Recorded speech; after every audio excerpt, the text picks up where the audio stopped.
Are you waiting for someone who's never coming back, too? Thank you, it's just a lot. The girl to the CEO at the train station. I hope so. Nate Whitmore looked up. The question came from a 19-year-old girl sitting alone on a wooden bench at Philadelphia's 30th Street station, holding an old work bag against her chest like it was the last piece of home she had left. It was almost midnight. The final train to New York was delayed. The platform was nearly empty, and Nate, once the CEO of Whitmore Rail Systems, had nowhere left to go. That morning, his name had been on the doors of a company his father built. By nightfall, it was on every news screen in the station. CEO resigns amid financial scandal. Grace Miller didn't know any of that. She only saw a man in an expensive suit sitting too still, staring at the tracks like he was waiting for a life that had already left without him. She had been left behind, too. Her boyfriend had boarded a bus to New York without her, after telling her she was too heavy to carry into a new life. In her father's old work bag were a one-way ticket, a half-eaten sandwich, and sketches of dresses she was too afraid to believe in. Nate should have ignored her. Grace should have kept quiet. Instead, two strangers sat side by side in the cold light of the station, not trying to fix each other, not pretending the night would be kind. And by the time the last train finally came, neither of them would be waiting for the same ghosts anymore. It was almost midnight. The station had that strange after-hours sadness all large places carried when the crowds were gone. The high ceilings swallowed every sound. The vending machines hummed to themselves. A janitor pushed a mop across the far end of the floor with the patience of someone who had seen every kind of goodbye. Above them, the speaker crackled. The final train to New York Penn Station has been delayed due to signal issues. We apologize for the inconvenience. A few passengers groaned. One man cursed under his breath. Most simply stared at the departure board, too tired to be angry. Nate sat very still. He wore a navy suit that had cost too much and now looked like it belonged to someone else. His tie was loosened. His white shirt was wrinkled at the cuffs. Beside him sat a leather briefcase his father had carried for 20 years, back when Whitmore was still a family name spoken with pride instead of suspicion.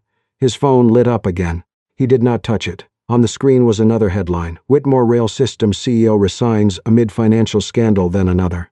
Thousands of employees face uncertainty after Whitmore collapse. Then his mother's name appeared. He turned the phone face down. The girl was still watching him. Nate should have ignored her. He had ignored board members, reporters, shareholders, and 3 calls from his lawyer in the last hour. A stranger with red eyes and a trembling voice should have been easy. But her question had landed somewhere too accurate. Someone who was never coming back. His father, his career, his reputation. The version of himself who still believed silence could be noble if it was done for the right reasons. Nate looked toward the tracks. "No," he said at last. "I don't think I'm waiting for a person." The girl nodded like that made perfect sense. That might be worse. He almost smiled but could not manage it. She immediately looked embarrassed. "Sorry.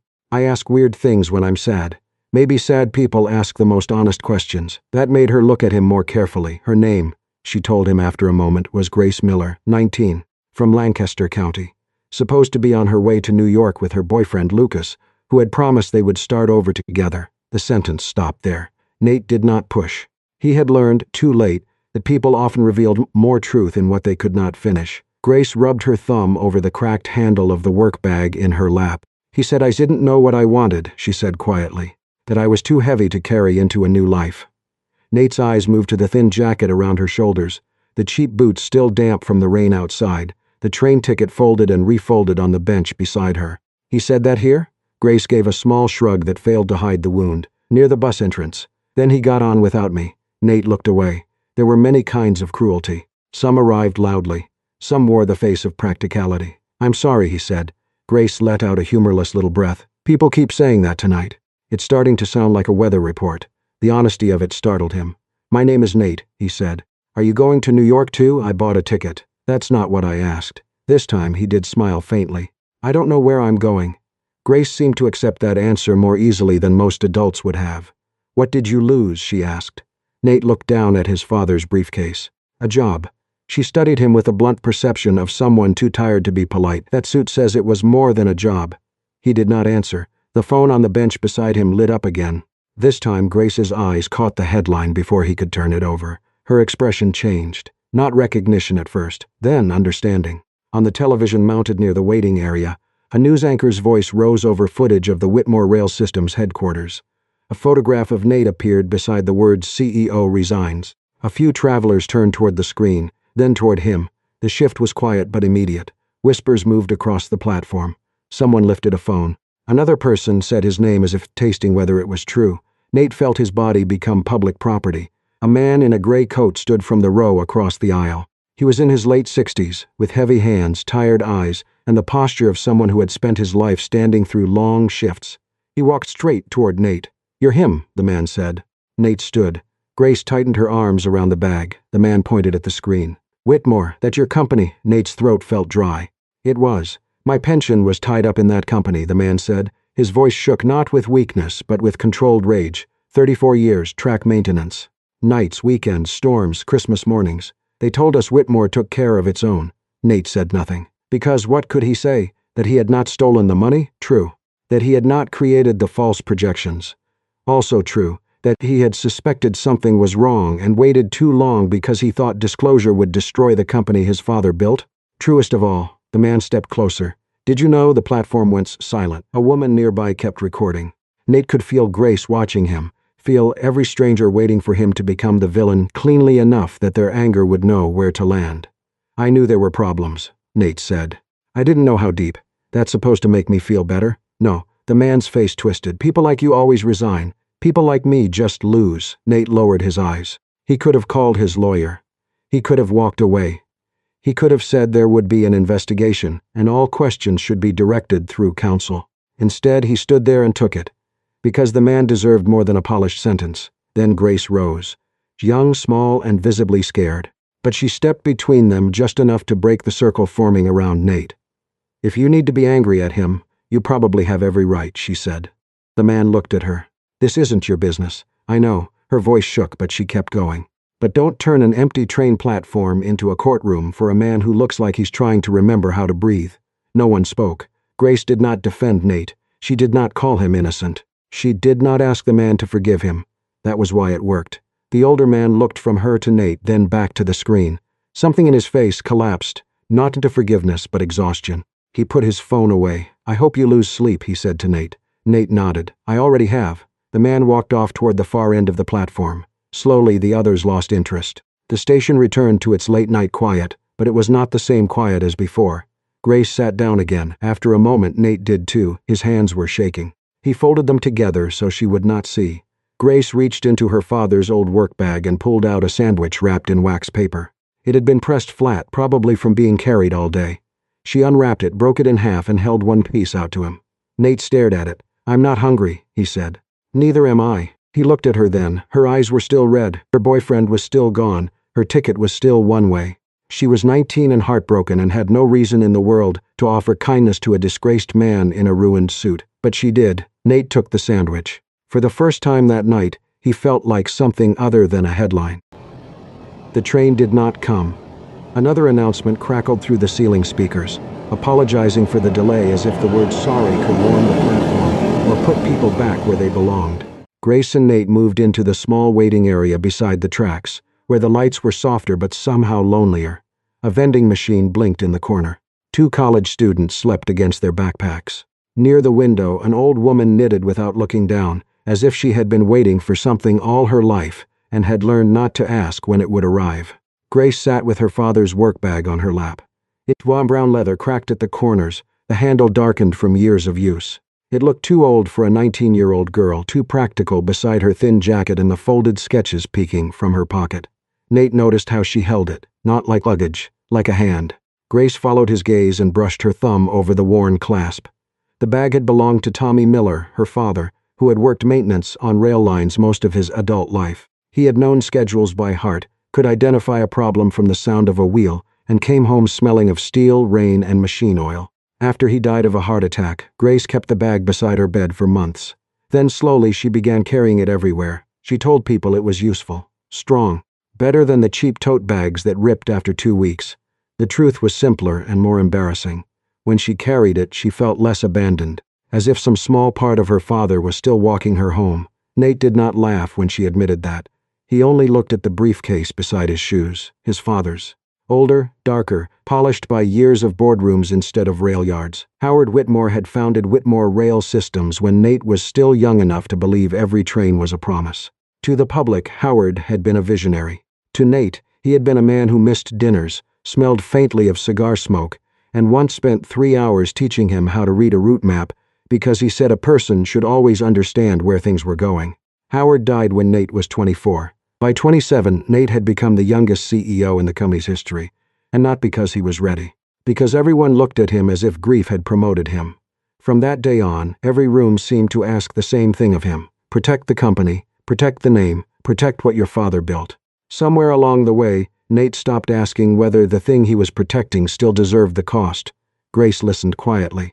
She did not offer the soft praise people gave powerful men when they confessed to being tired. She did not say he had done his best.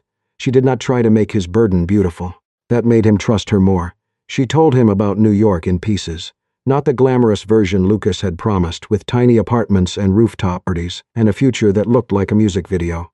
Her New York was made of fabric stores, unpaid internships, design school brochures folded until the paper softened, and the private terror of wanting something her family could not afford.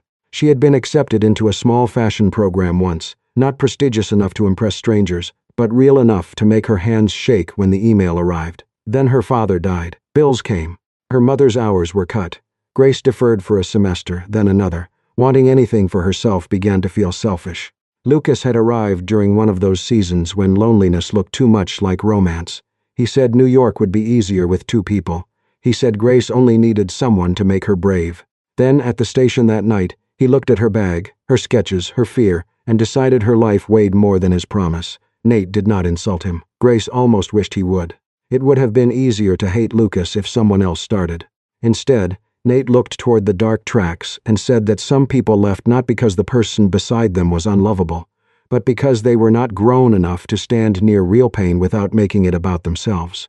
Grace studied him after that. She wondered whether he was talking about Lucas, or about himself. Nate's phone rang before she could ask. His mother's name appeared on the screen, Evelyn Whitmore. He answered because habit was stronger than self-respect. Grace heard only Nate's side at first, short, controlled replies, the kind that gave nothing away, but Evelyn's voice was sharp enough to escape the phone.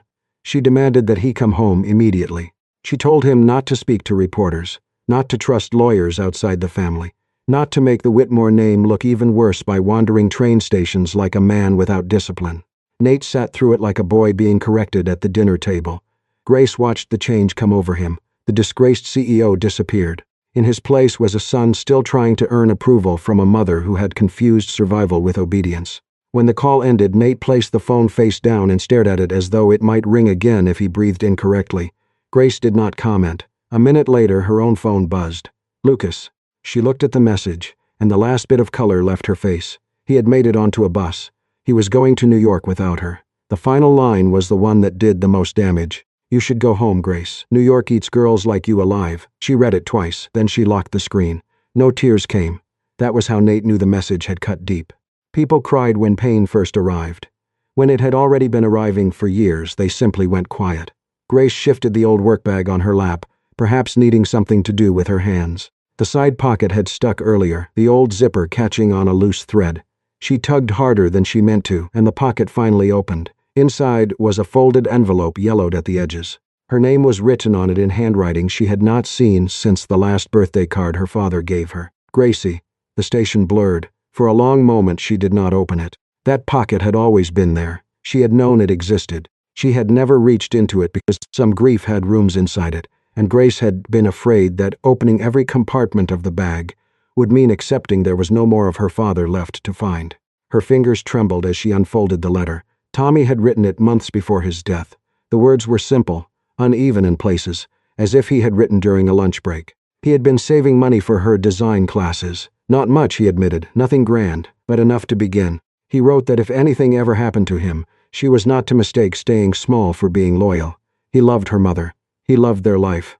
But he had spent years watching Grace draw dresses in the margins of grocery lists, and he wanted her to know that a dream was not a debt she owed anyone an apology for having. Grace covered her mouth. Nate looked away to give her privacy, but his own hands had moved to his father's briefcase. He opened it without thinking. Inside were folders from the board meeting, a legal packet, a pen engraved with Howard Whitmore's initials, and beneath them, tucked into the lining, a small index card. Nate recognized his father's writing immediately. It was not addressed to him. Maybe it had been a note for a speech, maybe a thought Howard had written and forgotten. But the sentence on it landed like a verdict. A company is not worth saving if it costs you the soul of the people inside it, including your own. Nate read it once, then again. For years he had used his father's legacy as a reason to endure, compromise, delay, hide, and call silent strategy. Now this small card suggested Howard might have feared exactly the man Nate had become. Grace held her father's letter. Nate held his father's note. Neither of them spoke. The waiting room had not changed. The vending machine still blinked. The old woman still knitted. The delayed train still had not arrived, but something had shifted between them. Their fathers were gone, yet somehow both men had reached across death and placed in their children's hands the thing they most needed and least wanted to read. Grace wiped her face with the back of her hand. I hate that dead people sometimes leave the right words too late. Nate folded the card carefully, his eyes still lowered. Maybe they're not too late, he said. Maybe we are, unless we do something different now. Grace looked at him then. The tracks beyond the glass were empty. But for the first time that night, waiting did not feel entirely like being abandoned. At 1:17 a.m. the station made it official. The final train to New York was delayed indefinitely. Signal failure, weather complications, no estimated departure time. The announcement echoed across the platform, thin and tired, and a few remaining passengers finally gave up. A couple dragged their suitcases toward the exit. The old woman with the knitting packed her yarn into a canvas bag. Somewhere near the vending machines, a man muttered something about renting a car and disappeared into the cold. Grace stayed. So did Nate. The station grew quieter after that, not peaceful, just emptied out. The kind of quiet that made people hear their own thoughts too clearly. Nate looked at Grace's thin jacket, the old work bag on her lap, the one-way ticket folded beside her. I can get you a hotel room, he said carefully, or a ticket home. Somewhere safe until morning. Grace's face closed. No, I didn't mean I know what you meant. She looked away. But I don't want to be the poor girl rescued by a rich man having the worst night of his life. The sentence hit him harder than he expected. For years, Nate had solved discomfort with logistics. A car, a room, a wire transfer, a lawyer. A quiet arrangement made through someone else. It had never occurred to him how often his help arrived, shaped like control. He leaned back. You're right, he said. I'm sorry. Grace glanced at him, surprised by how quickly he surrendered. Outside the glass, rain had turned to sleet, striking the dark platform in sharp little bursts. Inside, the station vending machines glowed like small, unhealthy promises. Grace stood first. If we're trapped here, I'm getting coffee. Nate followed. The coffee machine produced 2 paper cups of something hot and bitter enough to qualify as punishment. Grace took one sip and stared at him. You paid $4 for this. I've made worse investments. You have terrible taste. I lost my job today. I'm no longer authorized to have good taste. That made her laugh. Only once, but it was real. They bought a packet of dry cookies and returned to the waiting area. Grace broke one in half and made a face before chewing. Nate watched her pretend she did not mind being cold, hungry, and 19 in a city that had just proved promises could leave without warning. After a while, she asked what had really happened at Whitmore. Not the headline version. The human version. Nate stared into the coffee cup, where the liquid had the color and emotional range of motor oil. He told her about the CFO Daniel Ross, a man everyone trusted because he wore calm well. Daniel had hidden shortfalls in infrastructure contracts, moved risk around on paper, and used optimistic projections to cover the gaps. At first it looked like delay, then mismanagement, then something worse. Nate had suspected enough to ask questions. Not enough, he told himself then, to blow up the company. Whitmore Rail Systems had thousands of employees, contracts with cities, maintenance teams, engineers, retirees whose futures were tied to its stability. Nate convinced himself that if he could buy time, if he could fix the hole quietly, if he could keep the company alive until a restructuring, then he was protecting people. Instead, the hole widened. When the truth surfaced, it took everything with it. Grace listened, her expression tightening with each sentence. My dad worked maintenance, she said. Men like him always trust men like you to know what you're doing. Nate nodded. I know, no, I don't think you do. Her voice was quiet, but the anger in it was alive. People at the top make decisions in conference rooms, and people at the bottom find out when their hours get cut, or their retirement disappears, or someone says there's no budget to fix the thing that could kill them. He did not look away. That made her angrier for a moment, because she wanted him to defend himself badly. She wanted him to become the kind of man her anger could easily destroy. But he only said, that's why I don't know who I am anymore. Grace frowned. Nate turned his father's index card between his fingers. I told myself I was the person trying to protect everyone. That was my whole excuse. My whole identity. I wasn't greedy, I wasn't cruel, I was responsible. His mouth tightened. But if my responsibility made me silent when people needed truth, then maybe it was just cowardice in a better suit. Grace looked at him for a long time. Before she could answer, heels clicked against the marble floor. A woman in a camel coat entered the waiting area, carrying a leather folder and the confidence of someone who had not come by accident. She was in her early 30s, composed but tired, with dark hair pinned neatly back and worry sharpened into professionalism.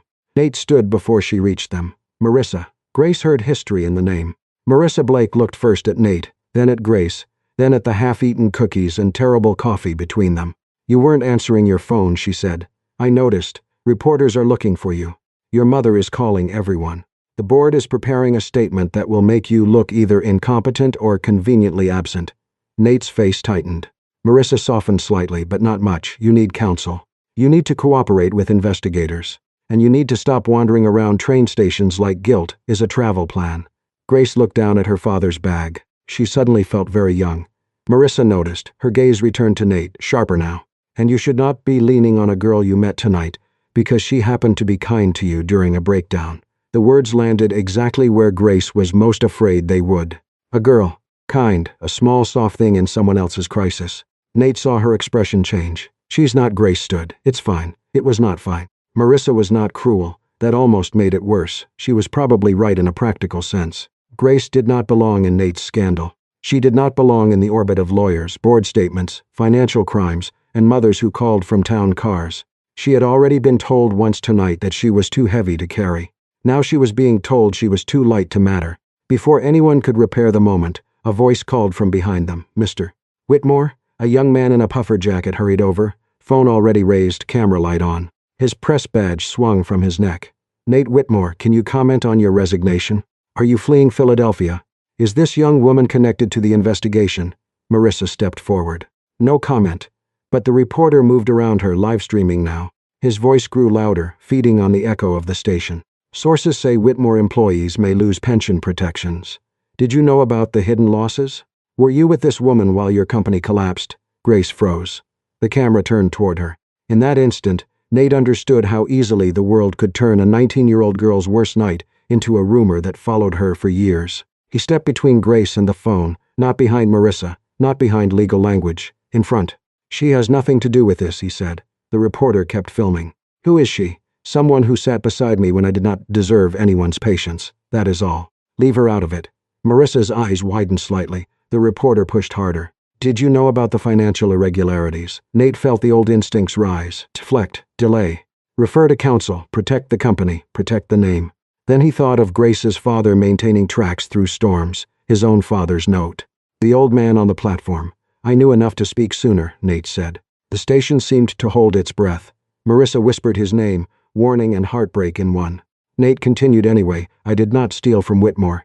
But I stayed silent because I thought silence could keep the company alive. I was wrong. People were hurt because I waited. The reporter's face changed. He knew he had a clip. Are you admitting responsibility? I'm admitting I should have told the truth before it became useful to me. That was all Nate said. Marissa pulled him away before the reporter could ask more. Within minutes, the video was online. Within 10, it had been clipped, captioned, argued over, praised, mocked, and sent to people who would never know what the station had felt like at 2 a.m. Grace watched the view count climb on someone else's phone across the room. She should have been afraid of him. Maybe she still was. Nate Whitmore was not innocent. She knew that more clearly now than she had an hour ago. But he had not hidden behind his lawyer. He had not let the camera eat her alive. He had not used her softness as shelter. He had stepped into the frame and taken the damage himself. The train still had not come. But when Nate returned to the bench, Grace did not move away. And in the cold, delayed hollow of the station, something fragile settled between them. By 3 in the morning, Nate Whitmore belonged to the internet. The video from the station had spread faster than the train delay updates.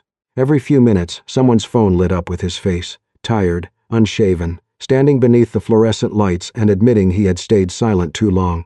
Some people called it accountability, others called it strategy. A few called Grace his mystery girl. That was the part Nate hated most. Marissa stood near the window, reading messages on her phone, with the controlled expression of a woman watching a building catch fire, while calculating which exit still worked. At sunrise, you come with me, she said, straight to the office. No more statements without counsel. No more moral awakenings on camera. Nate rubbed both hands over his face. Grace sat on the bench a few feet away, pretending not to listen. She had pulled her father's bag back onto her lap like armor. Marissa lowered her voice. And she needs to go home before people decide she's part of the story. Nate looked toward Grace. The thought of asking for her number came and went several times. He wanted some proof that when the train finally came, this night would not vanish into scandal, headlines, and legal statements. He wanted to know she would be somewhere in the world, sketching dresses, carrying Tommy Miller's old bag, asking devastating questions of strangers. But wanting something did not make it fair. Grace was 19, heartbroken, cold, abandoned by a boy who had made leaving look easy. Nate was 31, disgraced, exposed, and still bleeding guilt into every room he entered. He could feel the danger in reaching for her too quickly, not because what he felt was false, because it was born in a night when both of them were broken open. Grace felt it too. She had started listening for his breathing in the silences, started caring whether his hands shook when another headline appeared, started feeling safer beside a man whose life was visibly collapsing than she had felt beside Lucas in months. That frightened her. She knew herself well enough to understand the pattern. Someone was kind, and she began building a small home inside that kindness. Someone looked at her as if her pain made sense, and she wanted to believe it meant they would stay. She could not let another person become an exit from her own life. Near 4 they returned to the platform. The sky beyond the high windows was beginning to pale, though the tracks remained empty.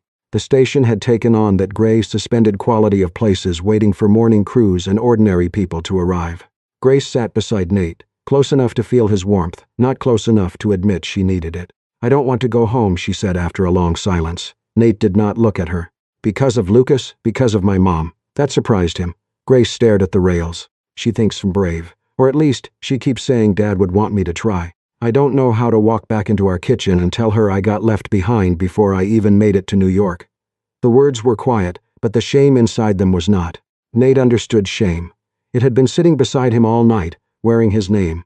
Going home doesn't make you a failure. That sounds like something adults say when they already survived being young. He accepted that. Then he said, failure isn't the worst thing. Building your whole life around being terrified someone might call you a failure, that's worse. Grace turned toward him. His eyes were on the tracks, but she could tell he was not seeing them. "I did that," he continued. "With my father's company, my mother's expectations. Every boardroom where people looked at me like I was either the future of Whitmore or the boy who would ruin it. I thought if I just held everything together, no one could say I had failed him. And now they're saying it anyway." Grace's throat tightened. Before she could answer, a black town car pulled up beyond the glass doors near the station entrance. Marissa saw it first. Her expression changed. Nate followed her gaze and went still. Evelyn Whitmore entered the station in a dark wool coat, her silver hair pinned perfectly, her face pale with sleeplessness and fury held under discipline. She looked less like a worried mother than the last surviving member of a royal house, arriving inspect a battlefield. 2 men followed her, one a driver, the other perhaps security. Behind them, a reporter who had been hovering near the entrance lifted his phone. Evelyn crossed the station with purpose. "Nathaniel." Grace felt Nate straighten beside her. Not like a CEO, like a son. Evelyn's eyes moved over him, then landed on Grace. In that glance, Grace felt herself reduced to every cruel guess a stranger could make. Young, tired, cheap coat, old bag, sitting too close to a man whose scandal had become public before dawn. Evelyn did not need to say the word mistake. Her face said it. "You need to come with me," Evelyn said. "Now." Nate stood. "Mother, no. You have done enough speaking tonight. That video is everywhere. Do you understand what you've done to what remains of this family?" Marissa stepped forward carefully. "Evelyn, this is not the place. It became the place when my son decided to confess to strangers in a train station." Grace lowered her eyes. She told herself not to care. Evelyn Whitmore was no one to her, a woman from another world, a mother protecting a name. But the way Evelyn looked at her made Grace feel like something left on a doorstep. Evelyn turned back to Nate. "You will come home. You will let the attorneys handle this. You will stop turning grief into spectacle. Your father's company is not a stage for your guilt." Something in Nate's face shifted at the word father. For most of his life, that word had worked on him like a command. Not now. "The company isn't my father," he said. Evelyn froze. Nate's voice shook, but he kept going. "The name isn't my father. The board isn't my father. And saving the Whitmore image is not the same as honoring him. Nathaniel, don't be childish. I've spent years not being childish." His laugh was small and bitter. "I skipped anger. I skipped grief. I skipped every selfish, honest thing, because everyone needed me to be the heir who could hold the roof up. And I still failed." The reporter near the entrance had moved closer. Marissa noticed but did not interrupt. Evelyn's mouth tightened. "And this girl is helping you discover yourself." Grace flinched. Nate stepped slightly in front of her, then stopped himself. "She was not a shield. She was not a cause. Grace is not the reason I fell apart. She's just the first person tonight who didn't ask me to pretend I hadn't." The words struck Grace hard, because some wounded, hungry part of her wanted to take them and make a story from them. A story where being seen meant being chosen. A story where a man defending her in a train station meant she would never be left behind again. That was exactly why she had to be careful. She stood. "Nate," he turned. Her eyes were wet but steady. "Don't do that." His expression softened. "Do what?" "Make me proof that you've changed." The platform seemed to quiet around them. Grace looked at Evelyn, then Marissa, then the reporter, then back at Nate. "I'm grateful you said that. I am. But I can't be the girl you point to when you want to prove you're not your old life anymore. I can't be your rebellion. And I can't fall in love with someone who's using me as the first honest thing he's touched in years." The word love hung between them, startling because neither of them had meant to let it arrive yet. Nate's face opened with pain and respect at once. "You're right," he said. Grace almost wished he would argue. It would have been easier. She reached down and picked up her father's bag. The station speaker crackled again. No train. No resolution. Only another delay. That felt appropriate. Marissa's eyes softened. Even Evelyn, for a moment, looked less certain of her own anger. Nate took a card from his wallet. A heavy business card, expensive paper, embossed with the title he no longer had the right to claim. Nathaniel Whitmore, Chief Executive Officer. He stared at it, then borrowed Grace's pen from the outer pocket of her bag. Carefully, he crossed out the title. Underneath, he wrote a phone number by hand. No company. No office. No assistant. Just him. He held it out. "You don't owe me a call," he said. Grace took it. For a second, their fingers touched. Then she opened the work bag, took out the half of the sandwich she had saved, and wrapped it in a napkin. She placed it in his hand like a strange, sad blessing. "You don't owe me a beautiful ending," she said. Nate looked down at the sandwich. A broken laugh caught in his throat. Grace stepped back. Evelyn said nothing. Marissa opened the path toward the exit. Grace walked away first, her father's bag against her side and the crossed-out card in her pocket. Nate did not follow. That was the first decent thing he did for her that morning. He let her leave without turning her departure into another loss he had to manage. And as dawn gathered over 30th Street Station, two people who had almost mistaken each other for shelter chose something harder. They chose to stand on their own feet, for now. 3 months later, Grace Miller finally made it to New York, not the way Lucas had promised. Not with someone pulling her forward, not with someone deciding for her where bravery began. She went with her father's old work bag, a folder of sketches, and the small amount of money Tommy Miller had saved for the daughter he still believed in after death. She enrolled in a part-time design course and worked weekends at a vintage clothing shop. She still called her mother every night. She still worried about bills. But she no longer treated her dream like a betrayal. Nate changed too, though not in the clean, heroic way headlines preferred. He cooperated with investigators. He stepped away from control of Whitmore Rail Systems. He used what money and influence he still had to help create a retraining fund for workers hurt by the scandal. Some people thanked him. Others said it was too little too late. He accepted both. For once, he did not hide behind the sentence. "I was only trying to protect the company." He and Grace texted occasionally. Nothing dramatic. She sent him a photo of her first dress pattern, uneven but alive with color. He sent her a picture of terrible coffee from a train station vending machine, captioned, "Still financially irresponsible." They learned how to be present without taking over each other's lives. One spring afternoon, Grace returned to 30th Street Station on her way to a student design showcase in New York. She saw Nate before he saw her. He was sitting on the same wooden bench. No expensive suit. No old briefcase. Just a navy coat, tired eyes, and a paper cup of coffee he clearly regretted buying. He was waiting for a train to Harrisburg, where he was meeting former Whitmore workers about the retraining program. Grace sat beside him. For a moment, they smiled like two people remembering a night they had survived separately and together. "Still waiting for someone who's never coming back?" she asked. Nate looked toward the tracks. "No," he said. "This time I'm waiting for the right train." Grace laughed softly. They talked until the boarding announcement came. She was steadier now. Still young, still tender, but no longer asking someone else to prove she was worth choosing. Nate was quieter, less polished, less hungry to be forgiven. Before they parted, he asked if he could take her for coffee after her showcase.